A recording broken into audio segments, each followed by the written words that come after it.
Good evening. In modern times, it's taken for granted that the population of any country must increase or remain static between certain limits. But then, what happened in Rwanda in 1994? An earthquake? An epidemic?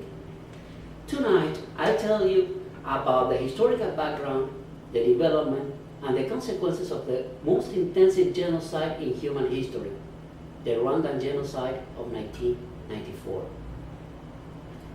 To start, let me tell you that the ethnic composition of Rwanda's people is very simple. It's made up by 85% Hutus and 15% Tutsis. Colonialists ruled through Tutsi monarchs because they thought that Tutsis, coming from Egypt, were superior to darker Hutus. 60 years deepened the differences between the two groups. The first clashes started in 1959, 3 years before the independence. As a result of this, 130,000 Hutus fled the country to neighboring areas. They formed an army in the exile and tried to seize power from Hutus in Rwanda. According to Paul Manjarela, in the explanation for 1994 Rwandan genocide, 2002, the real causes were economical. The fast growth of population had made available land very scarce, and Hutus thought that if they displaced Tutsis, there would be more available land for their farming purposes. Things became worse for Tutsis all over the years. I would say intolerable. Now that you know the historical background, let's see the development of the main facts. Due to international pressure, the Hutu president had to give in to concession to the Tutsi minority, whose army was gaining territory all over Rwanda.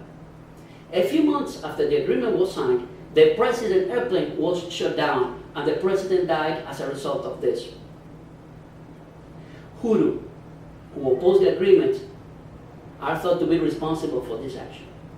The government organized militias and gave out weapons to rape and kill Tutsi using machetes.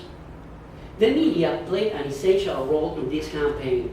They published the called Tehuru commandments, in which they instigated Hutus to kill and rape Tutsis. The Tutsi people were killed in their own homes, in their own churches, their own schools. If Hutus refused to kill Tutsis, they were killed themselves. Now that we've talked about the main events of this sad event in human history, let's see the consequences, which are, most of them, unfortunately, still in progress. The Tutsi army invasion put an end to the genocide 100 days after it started. And the civil war, which ensued, took Tutsis to power. 2 million Hutus fled to neighboring countries to live in refugee camps. As a result of this, thousands of them died because of transmissible diseases such as diarrhea and other types of diseases common to refugee camps. Their presence in Congo was the main reason for starting the First and Second Congo Wars, which have been devastating for the whole area. The reintegration of over 2 million Tutsis in the new society has been the worst challenge for the new Tutsi government, as well as fighting the long-term effects of war rape.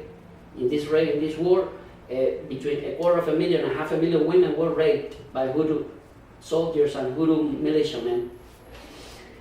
And the economy, of course, was almost completely destroyed, and Rwanda's parliament, as a result of this, is the only parliament in the world in which women are the majority of them. In review, now you know that the ethnic hatred aggravated by the uncontrolled population growth and the economic problems caused the genocide. The massive killing of Tutsis were well organized by the government with media support. This has been the most intensive genocide in human history. It's as if the whole population of San Francisco would disappear in just 100 days. Can you think of this? Its consequences have been very serious, not only for Rwanda, but for the whole area.